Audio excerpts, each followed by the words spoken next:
یوم آزادی اور دیگر تقریبات میں پلاسٹک کے قومی پرچم کے استعمال پر سخت پابندی، ضلع انتظامیہ کی ہدایت۔ ضلع انتظامیہ نے شہریوں، تعلیمی اداروں، سرکاری و غیر سرکاری دفاتر اور سماجی تنظیموں سے اپیل کی ہے کہ قومی تقریبات، اہم ثقافتی پروگراموں اور کھیلوں کے مقابلوں میں بھارتی قومی پرچم کے استعمال کے دوران بھارتی پرچم ضابطہ فلیگ کوڈ آف انڈیا کی سختی سے پابندی کی جائے اور کسی بھی صورت میں پلاسٹک کے پرچم کا استعمال نہ کیا جائے۔ انتظامیہ نے کہا کہ ہر سال 26 جنوری، 15 اگست، 1 مئی، 17 ستمبر مراٹھواڑہ میں اور دیگر مواقعوں پر قومی پرچم لہرایا جاتا ہے، لیکن اکثر پروگراموں کے بعد پھٹے ہوئے کاغذی اور پلاسٹک کے پرچم سڑکوں، میدانوں اور تقریب گاہوں میں بکھرے رہتے ہیں،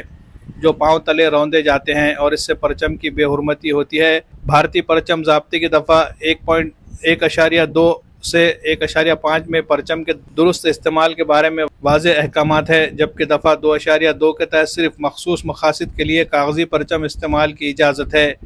پلاسٹک پرچم کے استعمال کا ضابطے میں کوئی ذکر نہیں، اس لیے ان کا استعمال ممنوع ہے۔ پلاسٹک اور کاغذی پرچم کے بے جا استعمال کو روکنے کے لیے ضلع اور تعلقہ سطح پر کمیٹیاں تشکیل دی گئی ہے، جو پروگراموں کے بعد خراب یا مٹی آلود پرچم جمع کر کے متعلقہ مرکز کو سپرد کرے گی۔ ضابطے کے مطابق یہ پرچم کپڑے یا بوری میں لپیٹ کر سلائی کر کے باعزت طریقے سے تلف کیے جائیں گے۔ محکمے نے تمام سرکاری و نیم سرکاری دفاتر، مقامی اداروں اور تعلیمی مراکز کو ہدایت دی ہے کہ اس بارے میں سنجیدگی سے کارروائی کرے اور شہریوں میں پلاسٹک و کاغذی پرچم کے غیر مناسب استعمال کے خلاف بیداری پیدا کرے۔